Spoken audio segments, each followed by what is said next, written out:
nangatulong, tusan. Tapos kung kani-kanino, pagtinda mo ako ng ganto, ganyan. Sige, kumita lang. May Diyos po ba talaga? Kasi bakit ako? Videos that will make you wealthy and debt-free. Makasama natin ang Iponari of the Week na walang iba kung si Donalyn and Dexter Frias. Bigyan ko lang kayo ng perspektibo. Si Donalyn po ay isang motorcycle taxi rider habang si Kuya Dexter naman po ay isang mangangalakal. Okay, at the same time po, hindi hadlang po ang kanilang kahirapan sa buhay para sila ay lumaban. Ako po si Donalyn Solano Frias, 41 years old. Meron akong 2 anak na magaganda. Isang 16 po, grade 11 student at saka isang 8 years old na grade 3. Yung bunso ko po, adopted ko po yun. Hindi po kasi ako pinalad din. Meron akong 2 anak na kinuha na magkasunod na taon. Sobrang hirap. Ano yung si kinuha? Nasa sinapupunan mo pa? Nung, po, 35 weeks, hindi po siya nag-full term ng 9 months. Okay. Tapos po may sakit daw po sa puso, may incubator. Tapos, nung sa panganay ko po, sir, comatose po ako nun. Ha? Apo. Nakumatos ka? Apo. Comatose po ako nun, sir, 3 araw. Declare as wala na nasa loob ng tiyan yung bata. Oh. Kasi bumubula na po yung bibig ko. Yung BP ko po, sir, is, believe it or not, 250. Ang ano? BP ko. BP. Napakataas nun. Sobrang taas. Pero, pumirma po siya na, sabi niya po, ako daw po yung unahin kaysa po yung anak. Kasi ang katwiran niya daw po, anin ko yung anak kung wala yung asawa ko. Sino mag-alaga? Nalagpasan niyo yung pagkakataon na yun, nakabangon kayo muli. So, in other words, buti naman wala kayong utang during that time. Meron po. Ha? Ang utang ko po, sir, malaki pa po sa akin. Ngayon? Noon po, nung time po yan. Ano Tapos po, nung pangalawa po, na cesarean po ulit ako, yung utang ko po, mas malaki pa ulit po sa akin kasi nakaburol po yung bata eh. Tapos po, within 5 months po, nakunan po ako nun. Na yung sa pangalawa ko pong anak nun, sir, bumuka po yung tahi ko. Nagka-PPD po ako, sir, na yung iba po hindi po naniniwala sa PPD. Pero totoo po talaga. Ano yung PPD? Postpartum depression. Oh, totoo yun. Nawala na po ako, sir. Hindi ko na po alam kung ano nangyayari sa akin. Parang nasira na po ang ulo ko. Konting na lang. Bumigay na ako, as in. Paano ka sinuportahan ni Dexter? Ano po, sir, siya po yung taong, kung yung iba hindi naniniwala sa forever, isa ako na sa naniniwala doon. Pakiulit? Kung yung iba po hindi naniniwala sa forever, may forever. Kasi po nung time po na hindi ko nakilala yung sarili ko, wala na po akong pakialam sa kanya. Yung panganay ko po napapabayaan ko na. Uuwi po siya pa po lahat mag-asikaso. Ako po wala. Gaano katagal yun? Umabot po yun, sir, ng almost 4 months. Tagal din, ha? Tapos nabuntis po ulit ako. Natuwa po ako. Oh. Magsi 6 months po ako nun. Tapos po nung pagka-check up ko po agad, sinabi po agad ng doktora, Mrs. Early pregnancy po ito. Mahirap po na huwag po kayong aasa. Kasi nung inano po ako sa mattress, sir, nakita po na buka po yung tahi. So, hindi rin natuloy yun? Lumaban pa po ako. Okay. Ng 3 weeks. Oo. Marami pa pong nireseta pero hindi po talaga. Okay. Hanggang tapos po, within a month, same year, namatay yung tatay ko. Kung sa pagsubok, sir, kota na. Kotang-kota na. Kasi 7 taon pa lang ako, sir, iniwanan na kami. Paano nyo nilabanan? Paano nyo nalagpasan itong pagsubok na ito? Nung nagkaanak ako, sir, pinagdasal ko lang po sa Diyos una, sir. Pero dumating din ako, sir, sa time na may Diyos po ba talaga? At ako, po kasi ako masamang tao eh. Wala po akong inawan na masama. Hindi man ako ganun ka-perfectong tao, pero lumaban po ako ng patas, sir. Lahat po ng trabaho, nangatulong, tusan, tapos ni kanino, panda mo ako ng ganto, ganyan. Sige, kita lang. Siguro naging ko, sir, ayoko maranasan ng mga anak ko.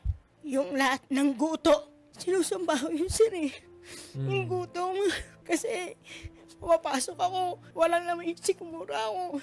Iinom ng tubig, mag-iilamos. Pag-recess sa school, sir, lalabas ako. Wala kami magulang eh. May magulang kami pero hindi nagpakamagulang. Ulot ng pagkain sa basurahan, limos, nagmakaawa, kakain lang. Ilang taong ka nun? 7 taon, walang muwang sa mundo. Naranasan ko. Kakatok, may bahaw po kayo. Lugaw, Swerte nga po sir, may lugaw pa kami. Minsan isang beses sa isang araw. Kakain kami magkakapatid. Lahat ng hirap, naranasan ko na. Ano pa ba ang hindi? Yun yung pinagugutan ko po ng lakas. Kasi naranasan ko na kung paano magutom, mahirapan. Bakit gagawin ko pang may parana sa anak ko? Kaya lahat po ng trabaho ngayon, hanggat malakas ako, gagawin ko yun. So, ano yung ginawa mong diskarte? Nagtrabaho po ako. Nung mga pagtrabaho po, sir, yung sinusweldo niya po na binibigay sa akin, kinsenas katapusan. Yung susweldo niya po ng kinsenas, una po, babayad ko po sa bahay, saka sa kuryente. Yung ibibigay niya naman po ng katapusan, nakalaan naman po para sa bayad sa Laguna, tapos po sa internet. Tapos po sa pagkain, ako na po yung bahala. Tapos po yung kulang sa sinweldo niya, yun po ako po napupuno. Ikaw naman, anong trabaho mo? Nag-ano ka? Ano po ako, MC taxi rider po. Sa araw-araw po. Araw-araw. Yan ang diskarte mo. Opo. Tapos po, may halimbawa po, si ganito po, may tinda. Tinda mo naman to, tubuan mo na lang. Sino papatinda sa'yo? May mga kaibigan po ako ng ganun. So, aside from becoming a rider, meron kang sideline? Opo, kahit po bihira. Si Tita Rowena po, sinuservisan ko po yun. Doon nabili mo ako ng ganun. Parang pasabay. Pasabay, oo. Utusan niya po ako. Tapos, dali mo dito. Kaya naman po. Doon napapirma mo to kay ganon, dali mo kay ganyan. Ibalik mo yan dito ha. Ang tiwala kasi sir, libre lang yan eh. Tama. Pero mahirap po i-invest yan. May best friend po kasi ako. Nagtatanong-tanong na po ako kung may gusto ko po talaga ng bahay. Kasi po, naranasan ko na pong tumira sa ilog eh. Konting ulan, andyan na. Oo. Sa evacuation na kami. Konting ulan, pagka andito lang kami matutulog sa sulok kasi tumutulo. Tama. Naranasan ko po yun. Tapos po, yung best friend ko po, si Jennifer, nagtanong-tanong po ako sa kanya kung may alam po siya. Pinag-uusapan po namin yung mga bahay-bahay. Gusto ko kahit maliit lang, hulugan man, basta pagdating ng araw akin. Hanggang sa may nakilala po kong agent, may nakilala po sa ni Jennifer, best friend ko na, eto, try mo to. Taga dito lang to sa amin, taga Laguna. Minessage ko po siya. Yung agent na yun, mabait po from the start. Tapos po, nag-apply po ako, nag-reserve po ako February 27, 2020. Pandemic. Tapos po, March, Pandemic na. lockdown. Oo. Yun sabi ko, Nag-reserve ka, nagbayad ka. Magkano binayad mo? 5,000. 5,000. Magkano ang buwan-buwan na nahuhulog? Dapat po. Oo. Ano po yan eh, papalo po ng 7,900 something. A month. 8,000 a month. Oo. So, nung nagbayad ka, the following month, nag-lockdown. Wala ka ng pambayad. Wala po. Tapos? Ano po ako sa APEC na after lockdown, ano po yung pwede pong gawin para hindi po mawala yung bahay. Sabi niya, ma'am, yung pong 2 months na almost 16,000, dinivide into 6 months. Oh. So, 8,000 dapat yung babayaran. Something. Malaki po kasi sir yung equity. Interest. Yung equity. Okay. Pumalo po ng 179,000. Payable in 2 years. Okay. Bali, umabot pa po yun, sir, ng 180 something dahil nagka-delay po ako ng hulog kasi nga po, lockdown. Tapos, nagigipit. Yan po. May mga ganun po akong moment. Pero takot pa din po Oo talaga. naman. Kasi ilang araw pa po ako hindi pumiyahinom, sir. Yung konting pera po, sir, na nahawak ko. Pinamili ko po ng gamit ng mga anak ko kasi ayoko po sila mag-upa. Tapos ka man po, sir, isipin, tuloy-tuloy po yung bayad ng upa. Paano mo nabayaran yun? Unti-unti po sir at saka sa pakiusap. Sabi nga po nila basta marunong ka makiusap, saka huwag ka masisira sa pera. So right now, yun nga, nag-trending nga sa Homebodies yan, di ba? Ano yung story dyan? Ano yung ending dyan? Ano pa, sobrang, pag nakikita ko po yung susi niyan, sir, Oh, hindi ako makapaniwala. bakit nga? Sabi ko, yun dating tabing ilog ka lang, maliit na subdivision, andito ka na. Dating tumutuloy yung bahay mo, ngayon may maayos ka ng bahay. Dating isang noodles lang, 1/4 na manok, kailangan pagkasyain namin sa maghapon yun. Ngayon, kahit hindi man ganun kasing sarap, nakakakain na kami ng maayos. October 29, pumirma na po kami na katunayang for move-in fee. Nagbayad na po ako ng kuryente, tubig, saka po ng move-in. Tapos po, binigay na po ng November 29 yung susi. Gusto kitang magbigay pugay sa'yo na kahit na anong hirap na pinagdaanan nyo, hindi mo iniwanan si Donalyn. Hindi po kaya iwanan na sir. Oo. Kahit na sobrang hirap ng buhay. Bakit? Kasi mahal na mahal ko po yan. Ang tanong, mahal ka ba ni Donalyn? Kahit na minsan, Oo. hindi naman po kami perfecto, sir. Oo nga. Meron po mga, minsan po talagang nakakasuko na minsan kulang talaga, as in kulang po talaga yung sinasahod. Pero nakikita ko naman po sa kanya. Hindi po siya na, eto lang, kasi po masipag po siya mga lakal eh. Sir, nakapagpakasal po kami dahil sa kalakal. Galing. Opo, binigyan niya po ako noon. Katas din po ng undoy, sir. Yung Ipon-ipon memorable lang, po. sir. Ano? Paipon-ipon na kalakal. Oo, galing. Donalyn, ano pang kailangan aside from that, 'di ba, yung tubig na nabayaran na? Meron ka pang mga pangailangan pa ngayon?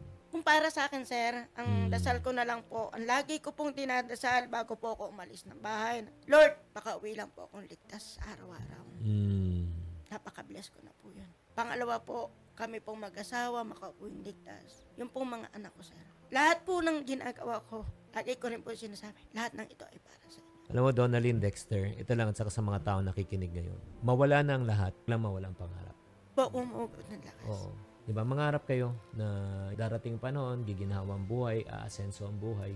Yung lahat ng pinagdaanan natin, mga sakit at mga gagamitin ng Diyos yan upang ika nga, lalo pang tumibay at lumakas. Diba? Tumibay at lumakas ang inyong samahan dahil nga, dumaan kayo sa matinding pagsubok. Diba? Ngayon, ako, naniniwala ako ito lang sa iyo mismo, Donalyn, darating ang panahon, magiging milyonaryo kayo. Salamat po.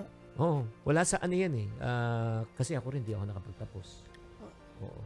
Pinagpala rin tayo ng Diyos, di ba? Kasi nga, dinaan natin sa sipag at saka diskarte. Anong simpleng mensahe na pwede mo sabihin sa mga tao, Ate Donna, na may pinagdadaanan din sa hirap, talagang walang-wala, walang makain? Ano masabi mo sa kanila? Para po sa akin, sa mga nanonood po, huwag po kayo mawawala ng pag-asa. Ano na po yan, subok na po yan. Tsaka po, wala tayong karapatang maging tamad. Tayo mga mahihirap. Dahil pag unang-unang naging tamad tayo, sinong unang magugutom kundi ang mga anak natin? Ang mga anak natin magiging unang-unang apektado pag naging tamad tayo. Kapag ka nangarap ka, wag puro pangarap. Hindi yan matutupad kung nakatunganga ka lang. Puro dasal lang, puro laban lang. Kailangan samahan mo ng sipag, tiyaga, diskarte sa buhay. Tsaka manalig ka sa Diyos. Na kahit minsan dumating sa puntong may Diyos pa talaga. Pero totoong may Diyos. Tandaan mo palagi, ang tiwala libre lang. Pahalagahan mo lang. Mga kapatid, kung gusto nyo maging bahagi at tumulong kay Ate Donna at lalong mabigyan siya ng puhunan para maumpisahan, Ate Donna, pwede bang makahingi ng iyong GCash number ngayon? 09 09 77 77, pakisulat lang direct, 0977 02 02 11 11 53 530. 0. Opo. Ulitin ko 0977 021 1530. Tapos, ang nakapakasulat sa pangalan dito, Donalyn. DF po, Donalyn F. Okay? Ay, nako, grabe. Mabuhay ka, Donalyn and Dexter. Salamat po. Maraming salamat sa pagkakataon yung pinagkaloob.